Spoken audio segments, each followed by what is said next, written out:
चक्कर में आने के कारण हम रफू चक्कर हो जाते हैं। रफू चक्कर होने के कारण अभिमन्यु जैसे चक्र में आ जाते हैं। पहले तो स्वयं की पहचान, मैं कौन हूँ, मैं कहाँ से आई हूँ, मैं किसकी संतान हूँ और मुझे इस सृष्टि रंगमंच पर मैं क्यों आया, मुझे आने का मेरा उद्देश्य क्या था। ओम शांति का नारा है, भारत देश हमारा प्यारा है। ये ब्रह्म कुमारी प्रजापिता ईश्वरी विश्वविद्यालय का माना ज्ञान है ये। तो ये 1937 से ये ज्ञान चल रहा है। परमपिता शिव परमात्मा इस धरती पर आए हुए हैं और सत्य धर्म की स्थापना, सत्य धर्म का विनाश कराने का कार्य परमात्मा कर रहे हैं। तो जिस तरीके से महान ऋषि मुनि सन्यासी वो लोगों ने इस भारत को आज तक थमाया था, लेकिन अभी वर्तमान समय ऐसा चल रहा है कि घर घर में महाभारत, घर घर में रामायण चल रहा है, अर्थात लड़ाई झगड़ा चल रहा है। हमने देखा रामायण के अंदर भी लड़ाई झगड़ा देखा, महाभारत के अंदर भी लड़ाई झगड़ा देखा, वो भी गद्दी के लिए। और एक परिवार का कोई इतिहास नहीं बनता है, ये ब्रह्म कुमारी सिद्ध कर देती है कि एक परिवार का कोई इतिहास नहीं बनता है, पूरे विश्व की बात है। पूरे विश्व के अंदर ही लड़ाई झगड़ा चल रहा है। तो यहाँ ज्ञान दिया जाता है, आत्मा परमात्मा का ज्ञान। पहले तो स्वयं की पहचान, मैं कौन हूँ, मैं कहाँ से आई हूँ, मैं किसकी संतान हूँ और मुझे इस सृष्टि रंगमंच पर मैं क्यों आया, मुझे आने का मेरा उद्देश्य क्या था और मुझे ऐसा कौन सा कार्य करना है ताकि हम जन्म जन्म परमात्मा को मिलने के लिए, परमात्मा से बातें करने के लिए जन्म जन्म लिए हैं। लेकिन ये हम समझ नहीं पाते हैं क्योंकि हम माया के चक्कर में आ जाते हैं, माना मोह के चक्कर में। और वो चक्कर में आने के कारण हम रफू चक्कर हो जाते हैं। रफू चक्कर होने के कारण अभिमन्यु जैसे चक्र में आ जाते हैं। इसलिए अभिमन्यु जाने का तो उसके पास ज्ञान था, लेकिन वापस आने का ज्ञान नहीं। उसी प्रकार से सारे संसार के अंदर मनुष्य आत्माएं इस माना इसके जैसे अभिमन्यु जैसे है, बाहर अंदर तो गए लेकिन बाहर आने का उनको अभी तक सोर्स नहीं मिल रहा है।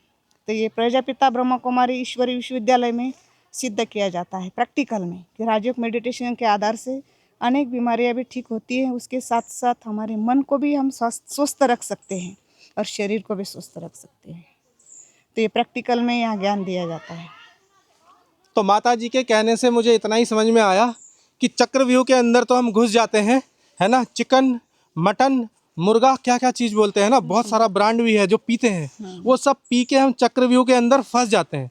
और जब फंस जाते हैं निकलने का रास्ता मिलता नहीं है और बहुत सारे कौरवों की जो सेना है वो जो है चुन चुन के हमसे, है ना, बदला लेते हैं वहाँ पर, है ना। और तब हम छटपटाते हैं और इतना छटपटाते हैं तो हमारे आसपास जो लोग हैं हमसे परेशान होकर के हमको ले जाते हैं हॉस्पिटल में, पटक दो इसको, ये जो है घर में परेशान करता है हमको, है ना। तो हॉस्पिटल वाला क्या करता है, वो बोलता है कितना मंजिल का मकान है भाई तुम्हारा, बोलेगा 3 मंजिल, तो आइडिया लगाएगा 2 बिकवा दो इसका, है कि नहीं। तो 2 मंजिल बिकवाएगा, 4 लाख 4 लाख 8 लाख 8 लाख का बिल बना देगा, किडनी एक साफ, फिर बोलेगा ठीक हो गया ले जाओ इस आदमी को, है कि नहीं। तो फिर वो लेके आएगा, समय वो पेशेंट होता है लेकिन आते समय डेड बॉडी हो जाती है। हाँ dead body, half dead body आता है, वो हाफ डेड बॉडी आता है, 2 मंजिल मकान गंवा के आ जाता है। अगर इन सब चीजों से बचना है आपको, चक्रव्यूह से निकलना है तो आपको राजयोग मेडिटेशन सीखना, हाँ राजयोग मेडिटेशन करना पड़ेगा, स्वयं को पहचानना, स्वयं को। और ऐसा जितना भी मार्ग है, ये मार्ग है या कोई और दूसरा सत्य मार्ग है और सत्य ज्ञान है, उन सबके शरण में हमको जाना पड़ेगा। कोई जयकारा लगाते हैं, जाना पड़ेगा नहीं, जाना ही है, जाना ही है। ऐसा जो मैं गड़बड़ बोलता हूँ देखो ये ठीक कर देती अभी है। वर्तमान समय में आपको एक बात बता रहे हैं, जैसे महाभारत में हम देखते हैं तो ये क्या है, शकुनी है। मोबाइल क्या है, शकुनी है, सही बोला, मोबाइल शकुनी है। क्यों शकुनी है? शकुनी ने युद्ध को ही चुना, कौरव और पांडव दोनों भी युद्ध ही थे, युद्ध से लड़ाई की। उन्होंने बूढ़ा बुजुर्ग को किसी को नहीं पकड़ा, युद्ध को पकड़ा। अभी वर्तमान समय गद्दी के लिए किसको पकड़ रहे हैं?